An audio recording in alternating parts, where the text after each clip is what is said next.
Hi. Three, Thank two, you for one. tuning in early, so I'm going to go again. Hi. Thank you for tuning in. If you're watching this later than what we're filming this because I decided that going live is definitely not the best option for a technology stupid person such as myself. So today we're going to be talking about the Epsom Oaks, which is tomorrow, and the Epsom Derby, which is big. And it's a little welcome break in Chrome coverage that's been going on all this week, and the week before that, and the week before that. So joining me today are three people I've already worked with. We have Will, Joe, and Jim, and they're going to take a little bit to introduce right now. So, Will, go. I didn't catch the question. That's the worst time to say it, so I didn't catch the command. So I don't know exactly what I'm meant to be saying.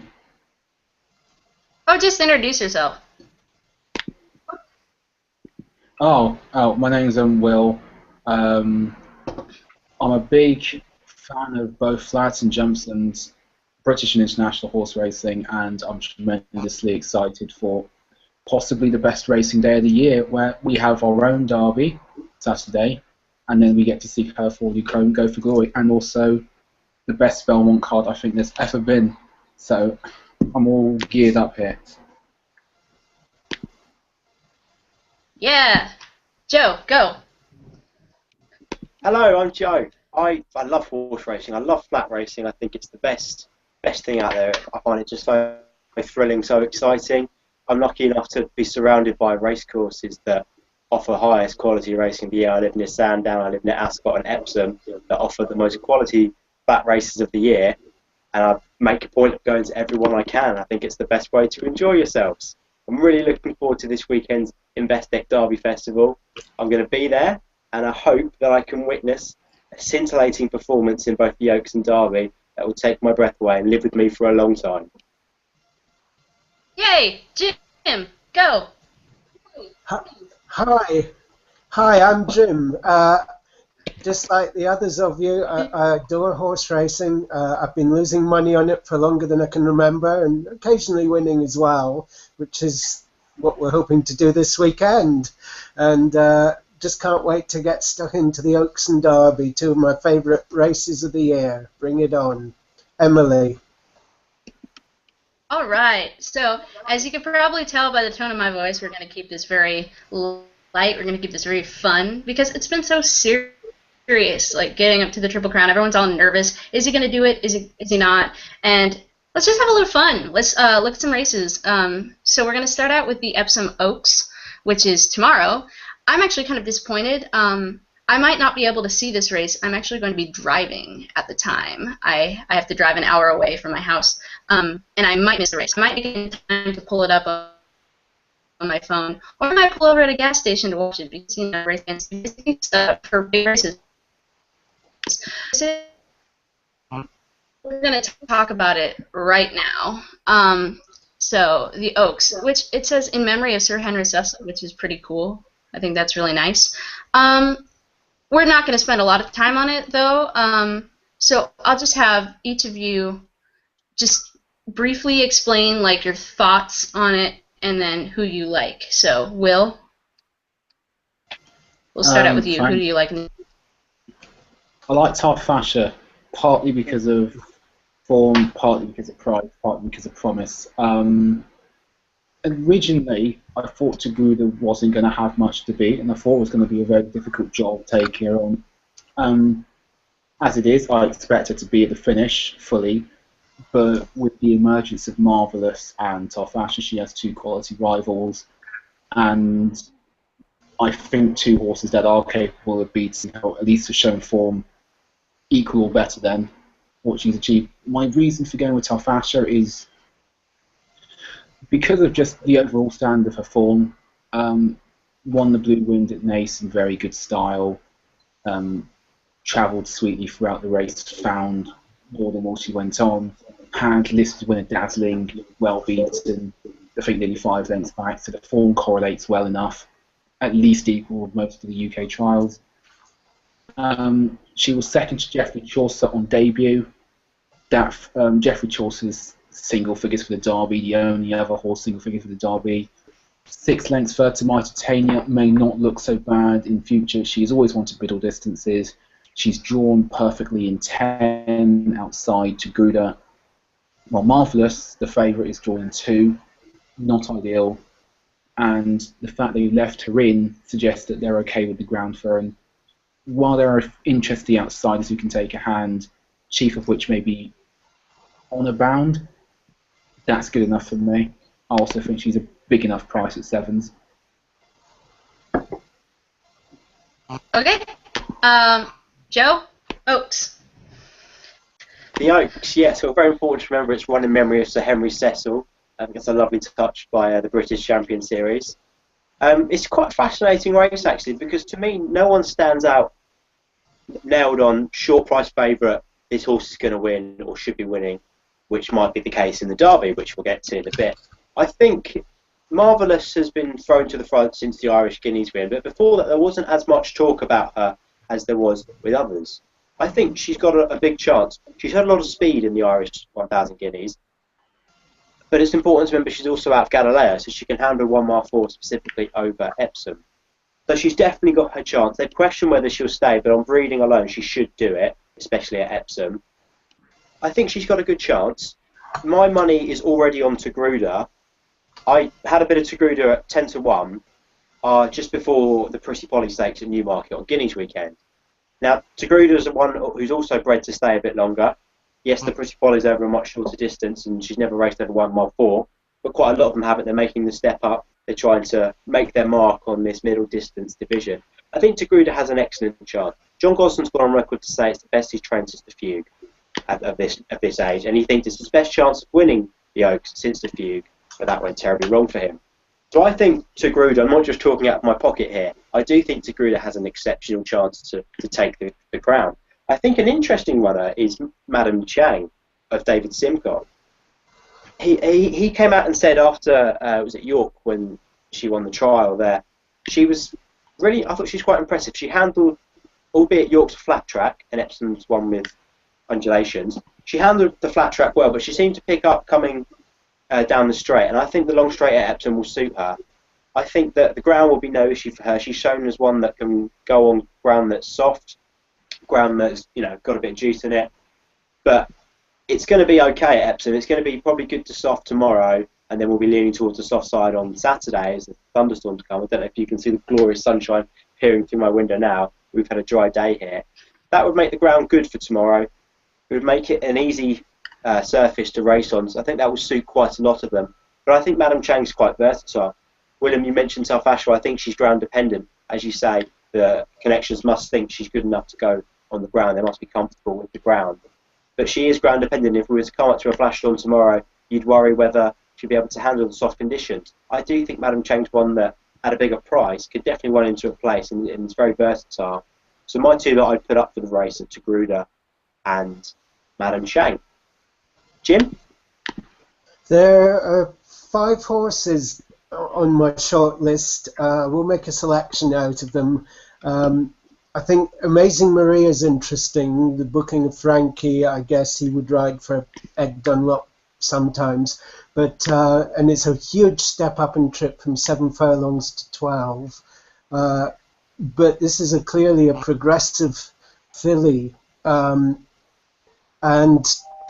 being by Master Craftsman, I think there's enough in the pedigree to suggest that an outside player, but wouldn't be a selection. Itimal's well known to, I think, all of us from Dubai, and then running a fine third in the Guineas behind Miss France, form that has yet to be really tested. Ryan Moore actually is on record as saying he thought it was a weak English Guineas. And if you look at the Lightning Thunder form line, Marvellous does come out better of the pair of winners of the race. Of course, Miss France isn't going for this.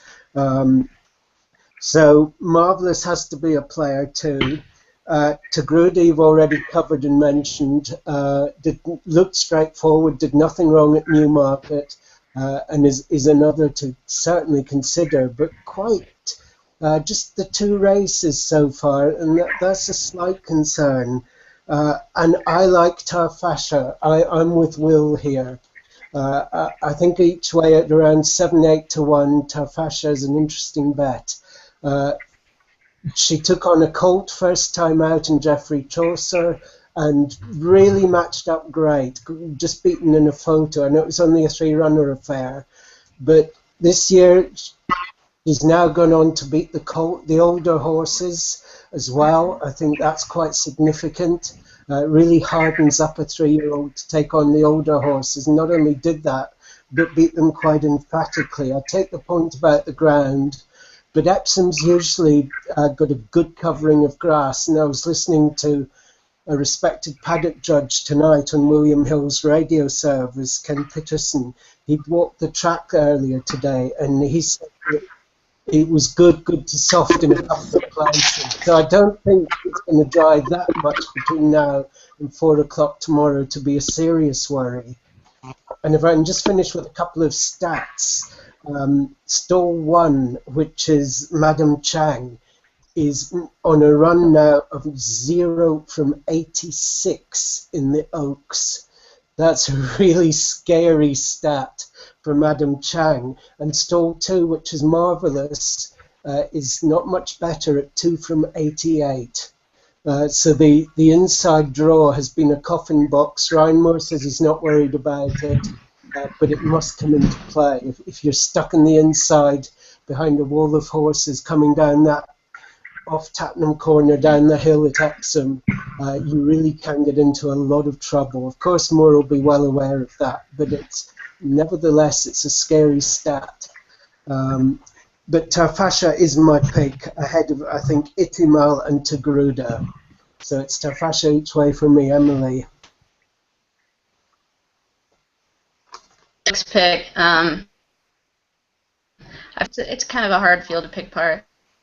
I just settled on Itimal.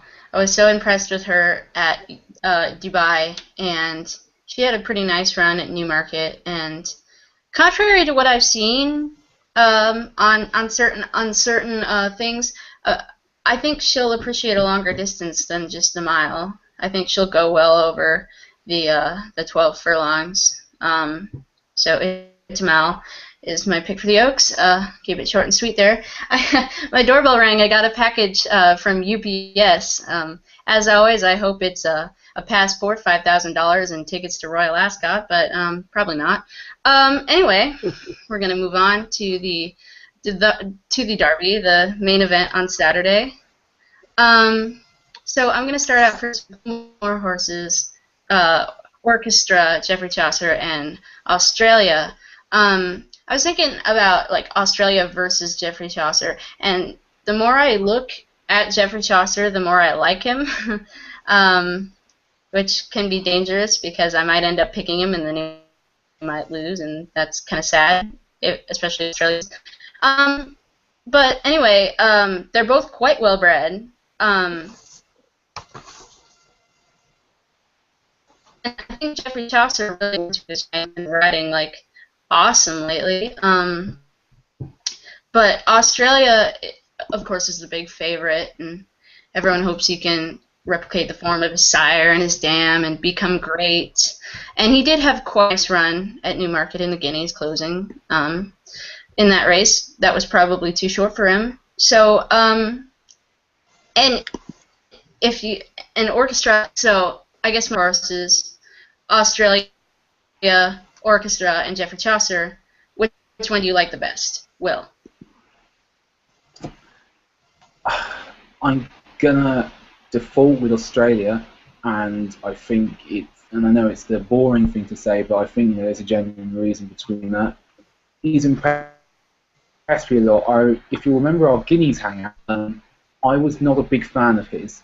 I was looking to be quite strongly against him. I didn't see exactly what he'd proven, and I thought anything he did there, he'd improve on today. Turns out he wins his race on his side, and he nearly wins the Guineas. I was worried potentially about the ground and the draw. He's drawn 12, and judged by forecasts, we should not get ground with too much cut in it on Saturday.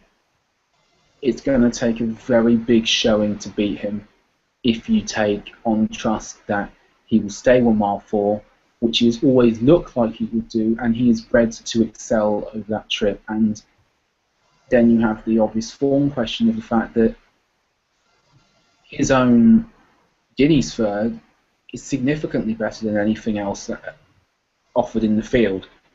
Kingman, shifting power, and dominated in Ireland, albeit, Kingman had his ground, but still, you look at that Greenham form, and you look at Knight of Thunder's previous form, and you look at the French Raiders on the far side, it stacks up to be a very good Guineas, and I've got to go for him most. I will say that I do like Orchestra and Jeffrey Chaucer quite a fair bit, and I've backed them because I think they're value, and I think they're cracking each way bets.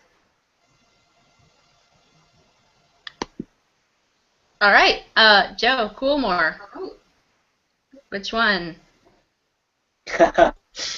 Well, I'd be a bit naive to think this is just a match-up between the Coolmore horses.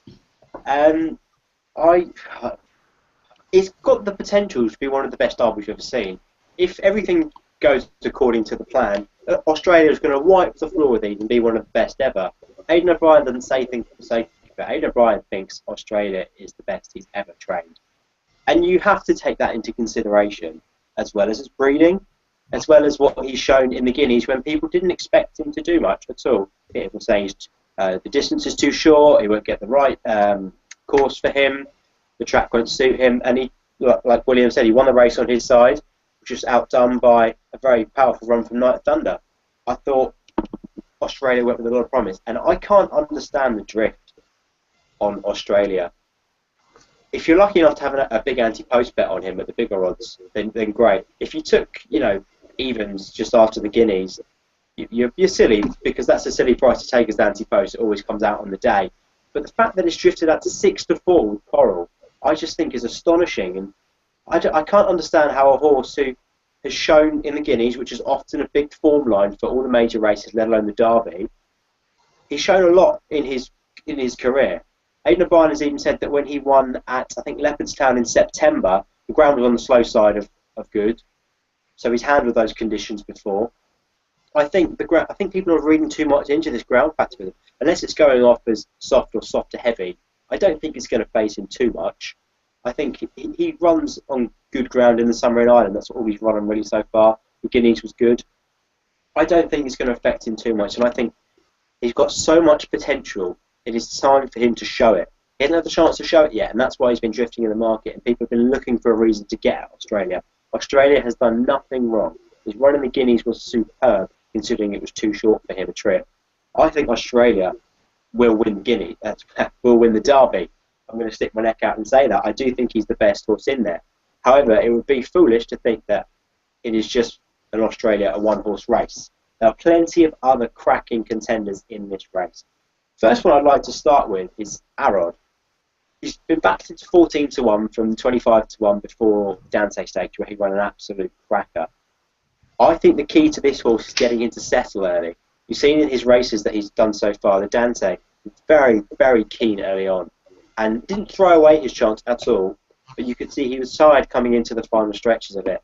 And I think that if that was only his second or third run, so he's still got a lot of learning to do compared to some of the rest of these. He hasn't run in the Guineas like a couple of these other have. So I think Arrow could be the each-way bet. However, I think he'd be better on a sounder surface. I think he needs it good to bring out the best in him. I think if it goes soft, you shouldn't really be looking at Arrow. One horse I do like is Western Hymn. I think Western Hymn could be a big price.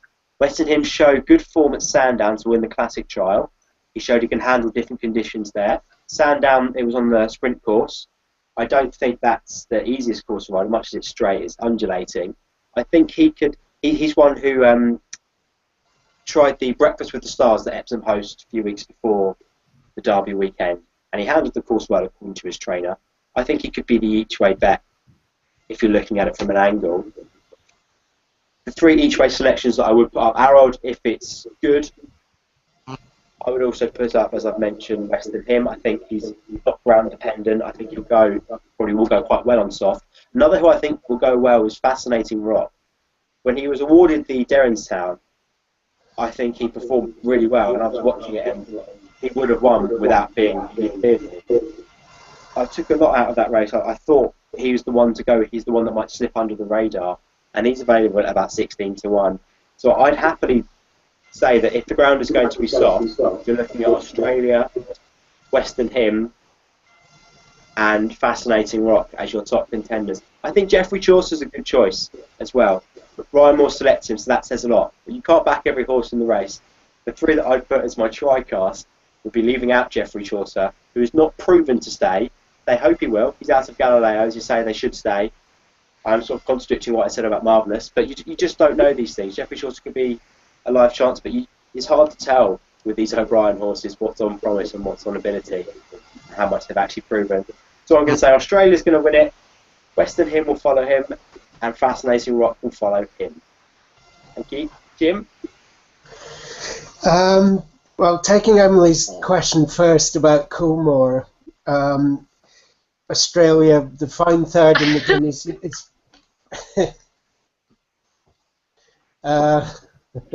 what have I said now?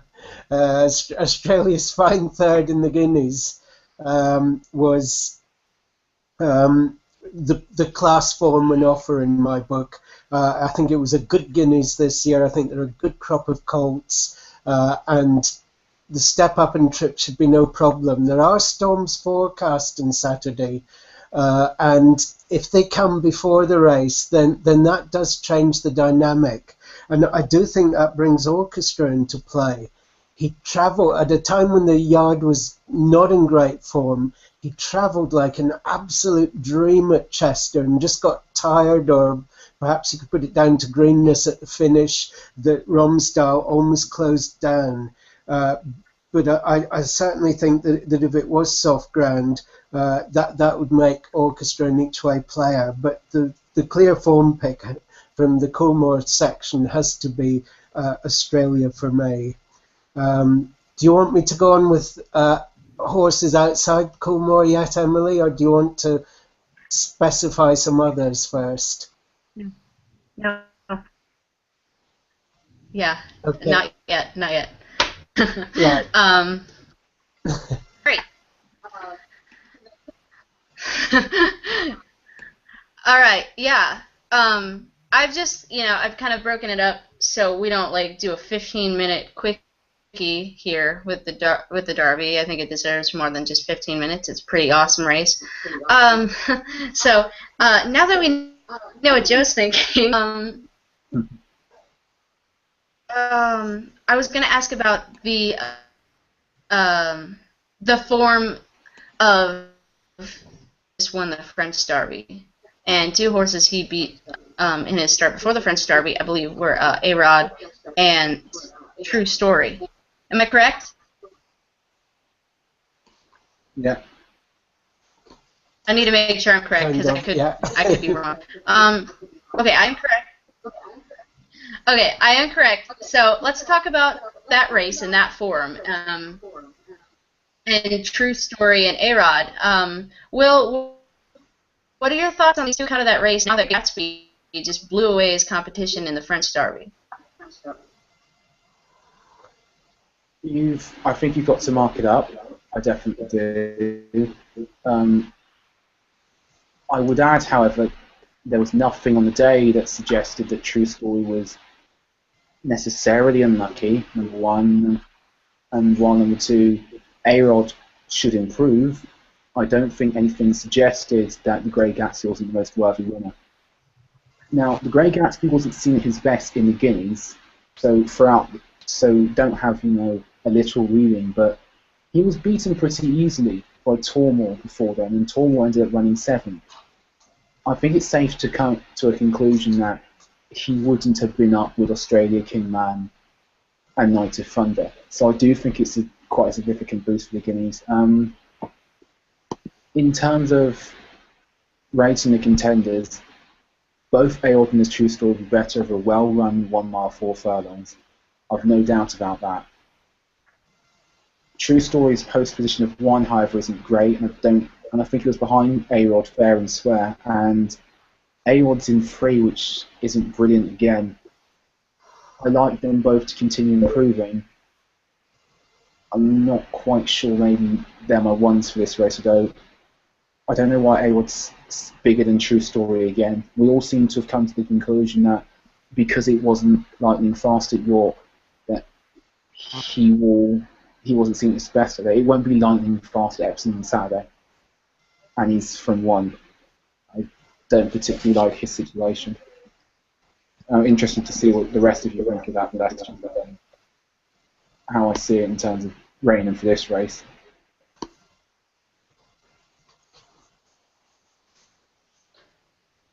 All right.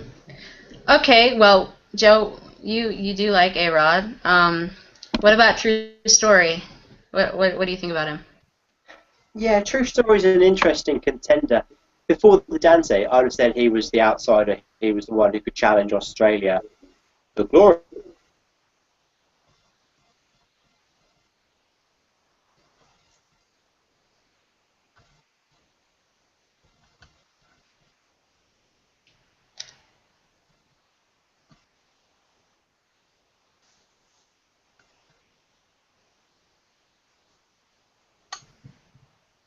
Has he frozen?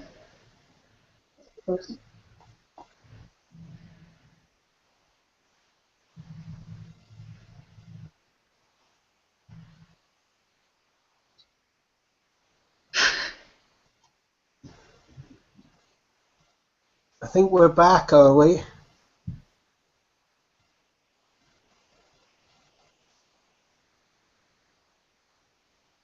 Hi? I'm getting something. Oh no! Joe just had a power cut. They had a power cut at their house. Oh, incredible. Oh no. Thanks. That's wretched. He can come back in, and he'll be able to come back in. So why don't we go on? Okay. Why don't we go on with you, Jim? What do you think about a race? I backed A-Rod after the Windsor run at 40-1 for this, so I'd very much like to see a good run. I thought the way he galloped and then they said he was taught to race in the Dante, held up by Jamie Spencer, one of his classic exaggerated hold-up rides, and never quite getting there at the finish. But True Story was pretty disappointing. And again, some of the Godolphin horses, the form is not looking that great at the moment. And True Story, I can see him doing a Dawn Approach. He fretted before the Dante. I think, I might be wrong, but I think he was fitted with a Monty Roberts rug for Stall's entry and created a bit of a fuss at the time. Certainly was, he overheated, and you can see that happening again at Epsom, and I really don't fancy the horse at all. I think there are question marks about the stable form.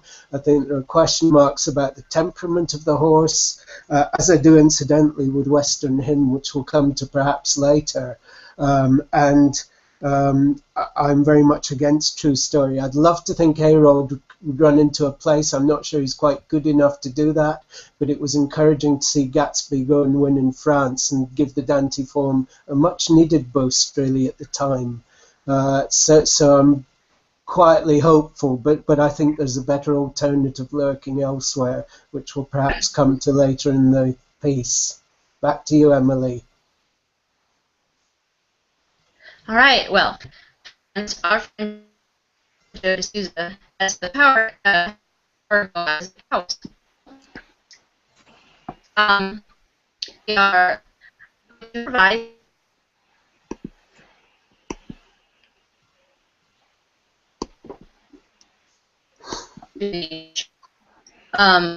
or not. So I'm just going to keep asking questions about the Derby. We've covered the cool finished in that Great Gatsby race. So I'm going to ask, are there any other horses that kind of suit your fancy that we haven't mentioned yet? Will, what do you think? Any horses that kind of that you're fond of that we haven't talked about? Um, I was I was gonna say first of all about Romsdal, but I believed that he'd be going for um, the King Edward of Ascot and the Tilt of the Ledger, our other classic. As it is, the fact he's been supplemented here is in a way a point in itself to the thing or connected to something, but also I think it points to Orchestra's chances. I think Pinzolo is an interesting horse. He moves with class. He stayed very well in winning last time, and his win at Newmarket in the Fairway Stakes was the horse that punters and Godolphin and Charlie Appleby had seen before the Racing Post Trophy when he didn't handle the ground, and a different horse than what we saw on his what we saw on his return was disappointing. Just to be quick and brief, I don't fancy any of the last three. I think with Evanor and Fascinating Rock, I think they're both decent colts, but I do think that Geoffrey Chaucer is going to be best suited by today. So I think if you're looking at an outsider with potential, I do like Pinzolo. I like the way he stretched and I like the way he went about his business. He's a well-built colt that we have not seen at his best for a few months now. And if you're looking at a horse we haven't discussed yet, he can outrun 66 to 1.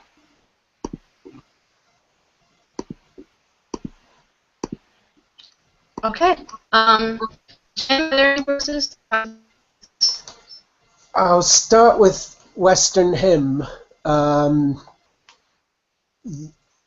head came up last time, and I think Western Hymn's got a quirk in him.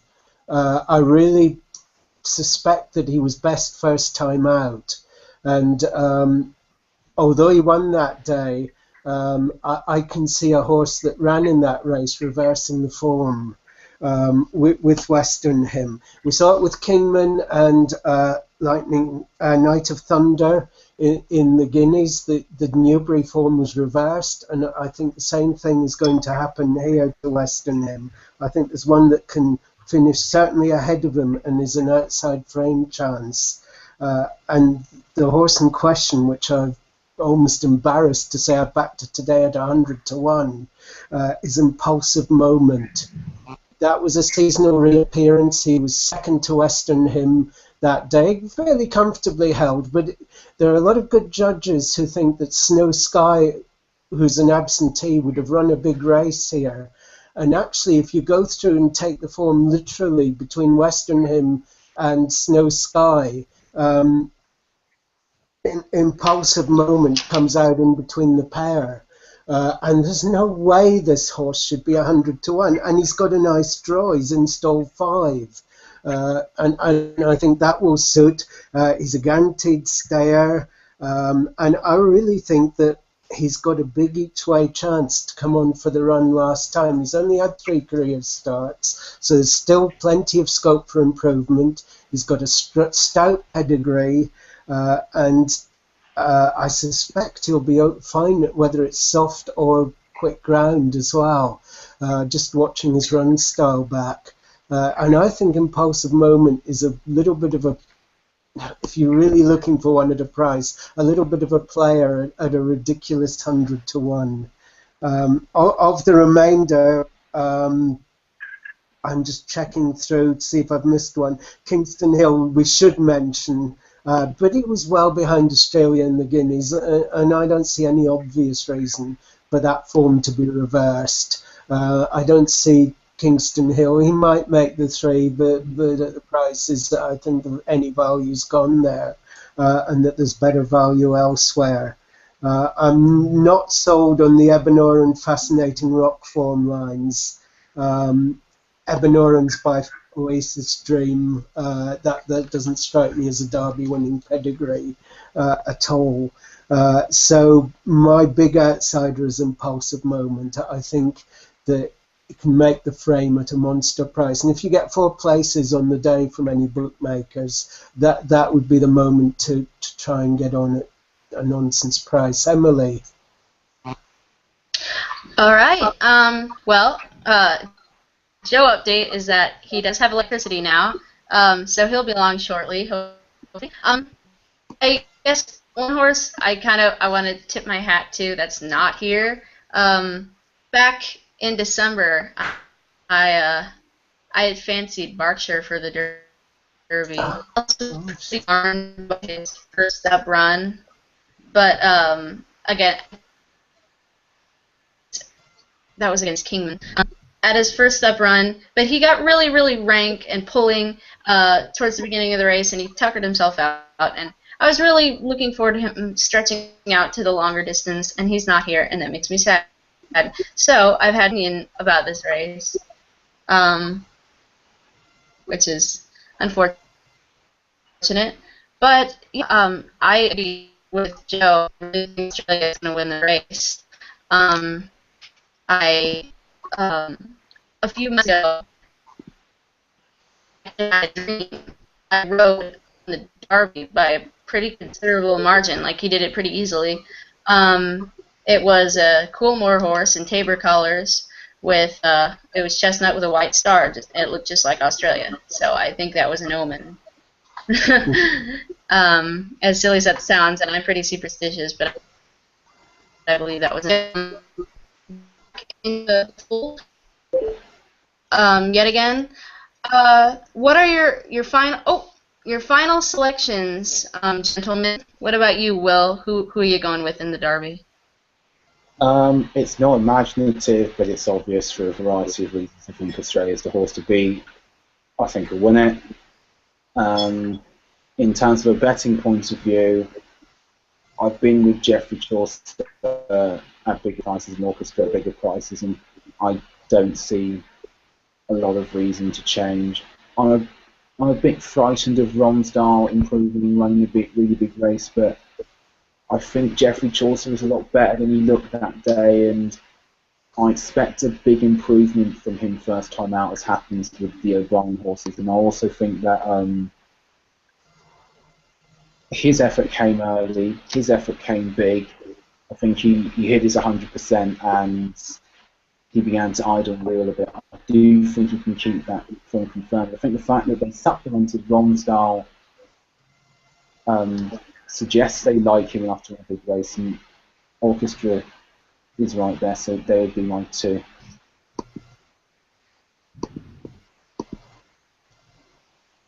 All right, Jim, final selection? Australia to win the race. I'm afraid that's very boring, but I do think that unless the rains come, in which case I agree with Will. I think Orchestra is a good each way alternative in that case. I just love the way he travelled at Chester. And Impulsive Moment, as I said before. Incidentally, I should have mentioned that the third in that Western Hymn Impulsive Moment race was Master Carpenter, who under an inspired Ryan ride, he took the right track at Sandown, but he won by 10 lengths. He would have won by a street anyway, so that was another boost to that form line. And so it's Australia 1, Orchestra 2, Impulsive Moment 3. And just, I should have mentioned one other thing. Marsh Daisy, I should have mentioned in the Oaks, would have been on my shortlist each way.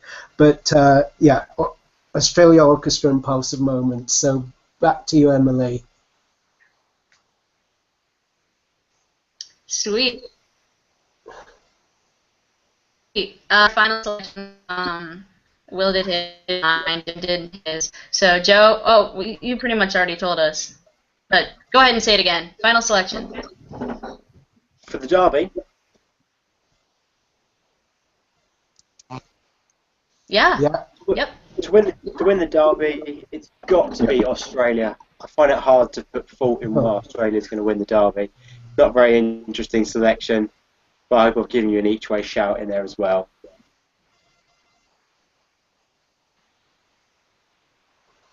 Okay. One last question, and this is a fun one.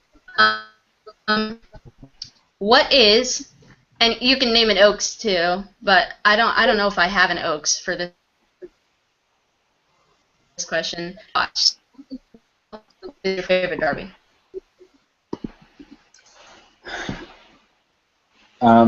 Sorry to jump in or jump on uninterrupted, but I've just got to introduce or relive the magic of New Approach. There was once a lovely vehicle called New Approach who had a lot of talent, but also quite a lot of, the Americans would call it pizzazz, let's say, in the way he acted.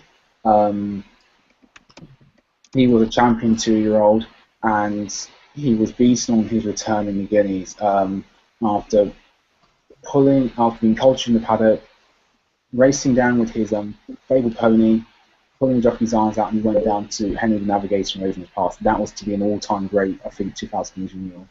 Then comes Epsom, cultured paddock, plays up in stands, goes down with pony, pony can't settle him, nervous and stalled. Think he jumps, he gets set back, it's a field of 18, manning his back, going past technical, he's pulling his arms out. He has 18 horses to pass and 4 furlongs to do it in.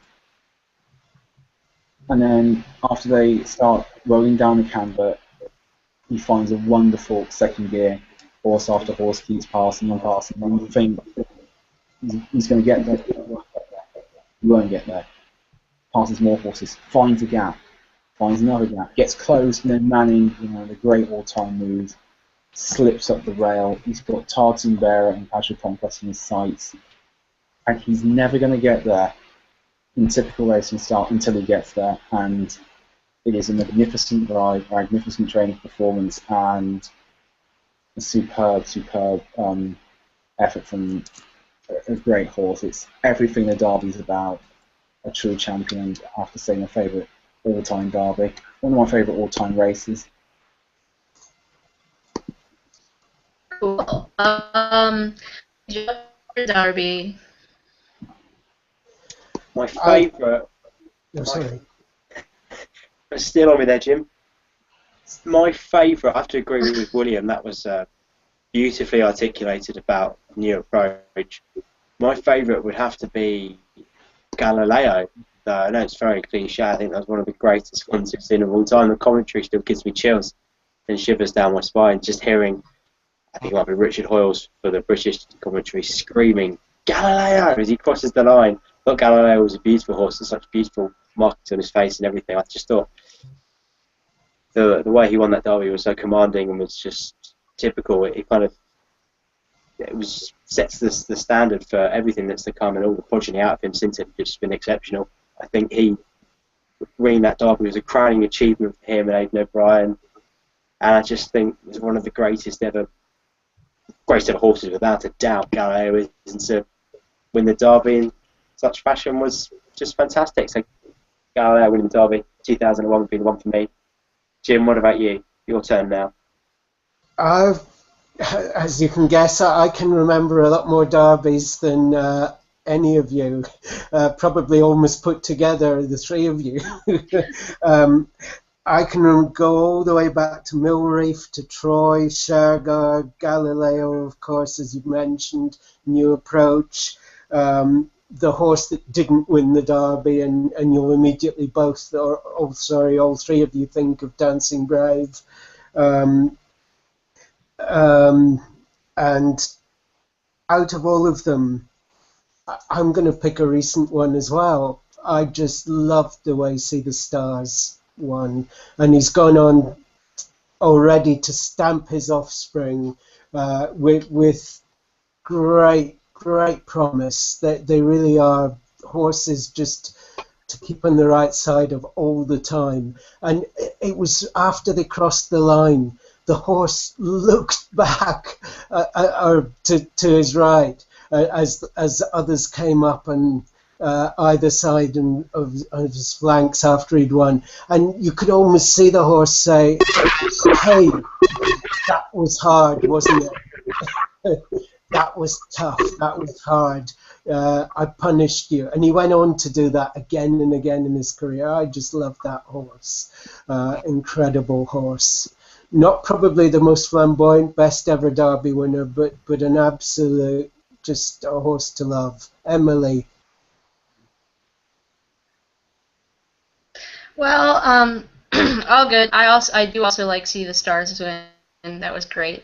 I remember about See the Stars. What a spectacular horse they were from. But I can pick the first one I ever watched, which was 2006. It was 2006. When all one. Look at the water. I'd seen Barbaro in the Derby, Kentucky Derby, by and then just to see authorized in your guys' Derby just completely annihilate the competition was just awesome. I will always remember how that horse accelerated and pulled away from the field. That to me will be forever one of my fondest Derby memories. So. Anyway, I guess we're through here. We have talked about the Oaks briefly, and we talked about the Derby a little less briefly. We had a power outage, we've had banter, and we've had a lot of fun. So I think it's time to wrap it up here. So thank you all for tuning in and watching, and I hope that you can take something away from this and your strategy. So we'll just let everyone say goodbye. Farewell. Goodbye, and have a good betting weekend. And also, come on, California Crown. It's important. It's really important. I don't think he'll win, weirdly, but it's really important. Thanks, everyone. Have a nice weekend. Enjoy it while you can. Bye. Thanks for listening. And back Albusaya in the first Epsom on Saturday. He'll win. Okay, thanks, Emily. Yep. Everybody, enjoy your weekend. Enjoy the fabulous day of racing that's set to be on Saturday, and just have a good weekend and enjoy the racing. Bye.